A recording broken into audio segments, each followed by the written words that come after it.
Hello, my miraculous friend, and welcome to another episode of the Magnify Your Miracles podcast. This is Reverend Francis Faden, and I am so grateful that we get to spend this time together helping you magnify your miracles. Today, I'm going to be sharing a story with you. It's a true story of my own life. I call it my Princess Diana story, and I'm sharing it with you in hopes that it will inspire you to move forward with your dreams and to really go for whatever it is that your heart would truly, truly love. That's my purpose in sharing this story. But before we go into that, let's take a few deep breaths together. Just get ourselves grounded and centered, breathing in the energy of expansion, breathing out anything we no longer need, and just getting our mind and our heart open to the vibration of this story and what you will be experiencing. And as we feel that divine presence supporting us, knowing that that's exactly what's going to be happening, let's take one more deep breath together in gratitude, and we can begin. So, my friend, I am recording this in May of 2023, which means that all the hoopla around the new coronation is happening or has happened, depending upon when you're listening to this. And so, for me personally, I've had a lot of mixed feelings about it. The biggest mixed feeling is just how much I miss Princess Diana. And if you're like me, even if you've never met her, somehow we feel like we know her. And I have loved Princess Diana from way back when she was just Lady Diana. And I remember being a little girl and getting up early and being there in 1982 and watching the wedding and, 5 o'clock in the morning or whenever it was. And I just loved her. There was just something about her, something that made me feel like I already knew her. And I wonder if you felt that way too. I just admired her so much. And not because she was a princess, but because I really felt like she embodied the energy of kindness and elegance and leadership.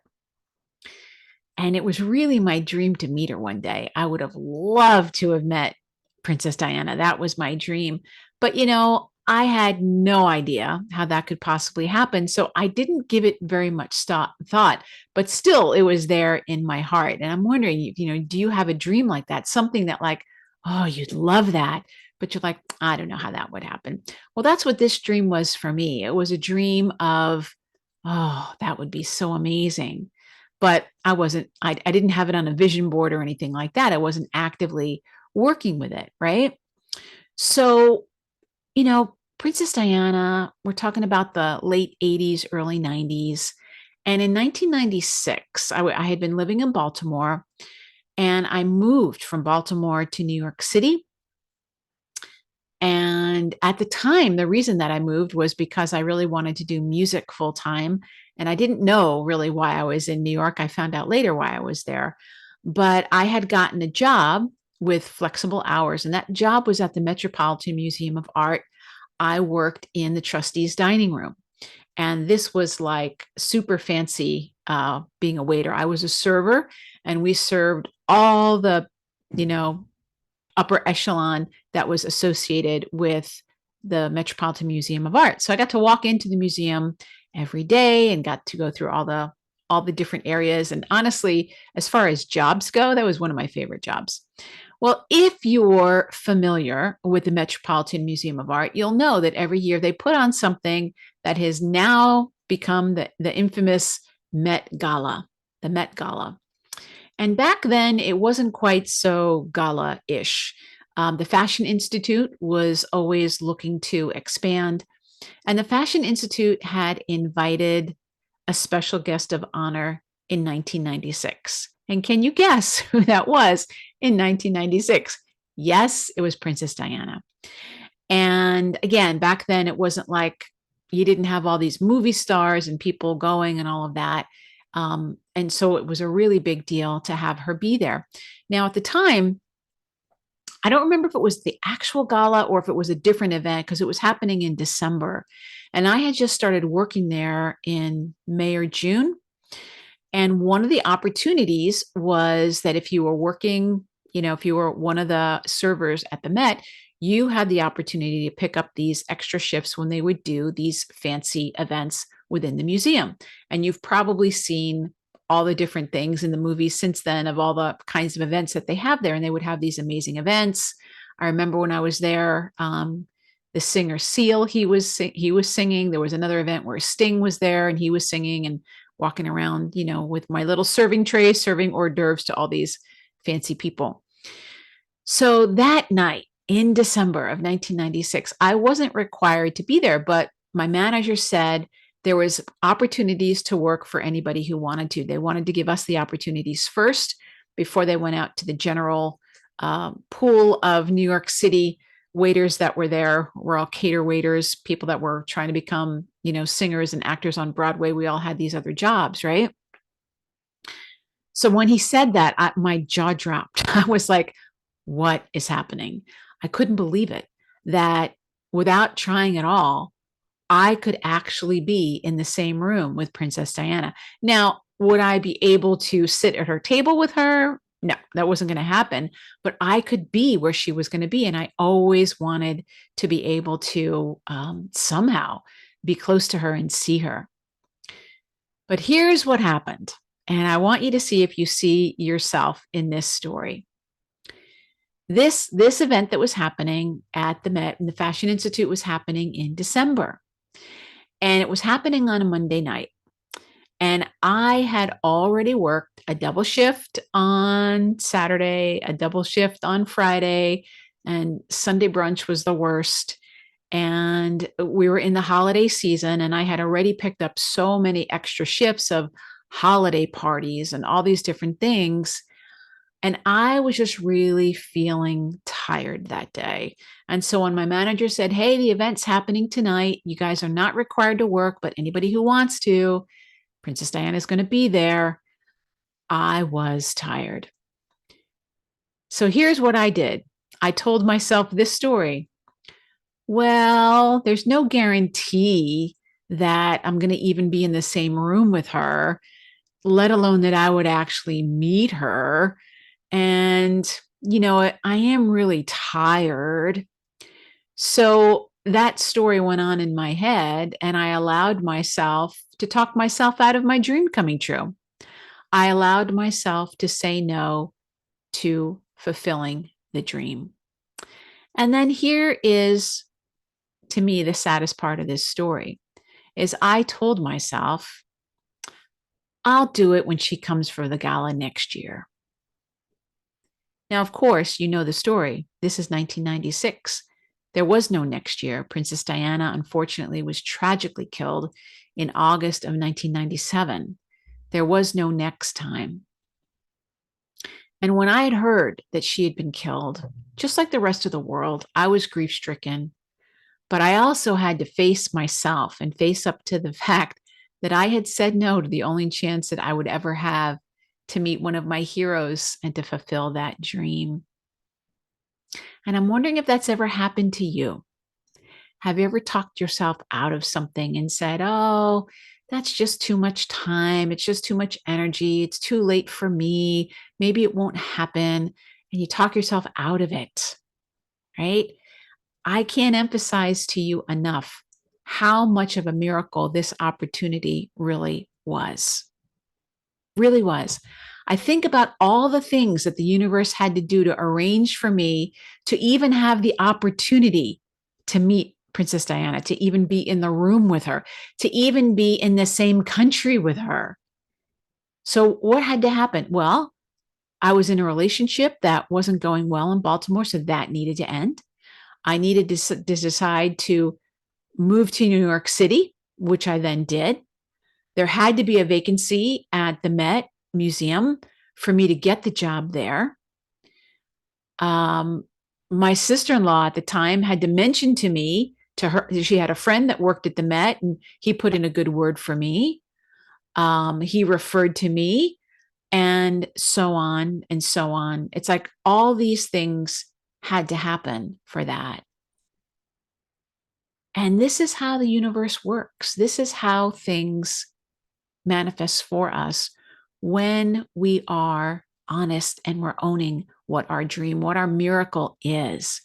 This is how the universe works. And right now it is working for you too. It is conspiring at this very moment to bring you what it is that you most desire, even if it's not on your vision board, even if it's in the back of your mind, even if it's something that you forgot that you even wanted. Mother Mary has said to me so many times that there's no such thing as a wasted prayer, and every true heart's desire, if it's a desire for you, it's a desire for the universe. And it's still working to bring that out to you. This is one of the reasons, my friends, that I'm so passionate about helping you heal whatever's holding you back. Because, life really is short and all we have is right now. So I want to tell you another story that does have a happy ending, because my Princess Diana story has a sad ending. But I never forgot that. And it really impressed upon me the importance of saying yes. So the next time I had an opportunity to meet one of my heroes, it was Louise Hay, best-selling author of the book, You Can Heal Your Life. And if you've not read that book, I highly recommend that you read it. Louise Hay transformed my life in so many ways. She helped me to understand the body, mind, spirit connection. She's the one that helped me understand when I was having a health crisis when I was 19, what was going on and how I can start working with myself and my emotions and what was happening. It's so core to the work that I do now. And I was like, oh my God, there's an opportunity. So I jumped at the chance. So this is back in 2014.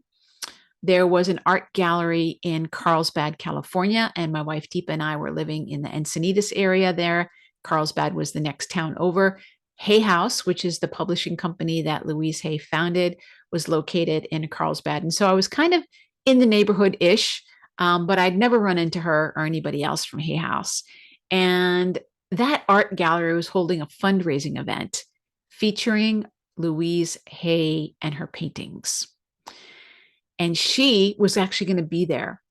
She was going to be there live. It was just this little gallery that was there. Now, I didn't even know that Louise Hay was a painter.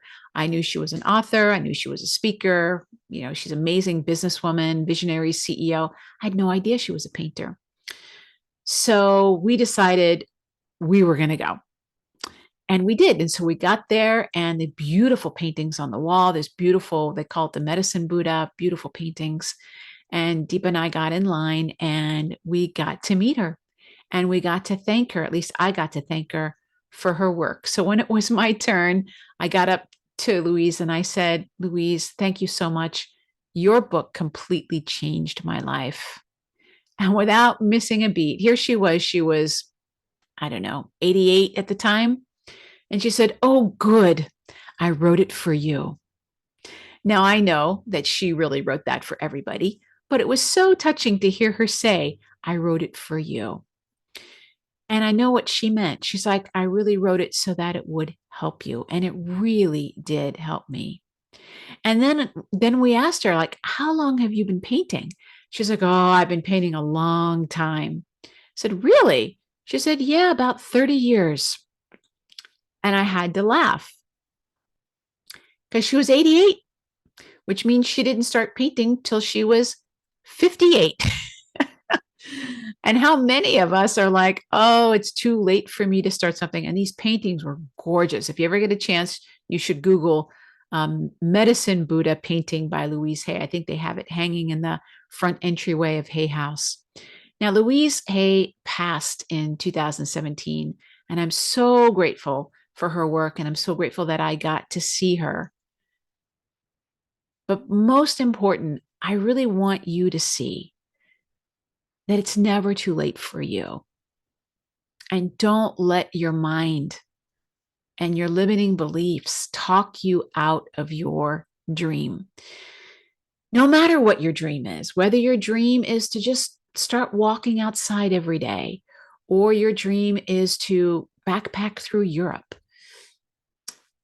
Maybe your dream is to meet somebody famous, or your dream is to become somebody. It doesn't matter. Whatever your dream is, as long as you're alive, that dream is alive in you.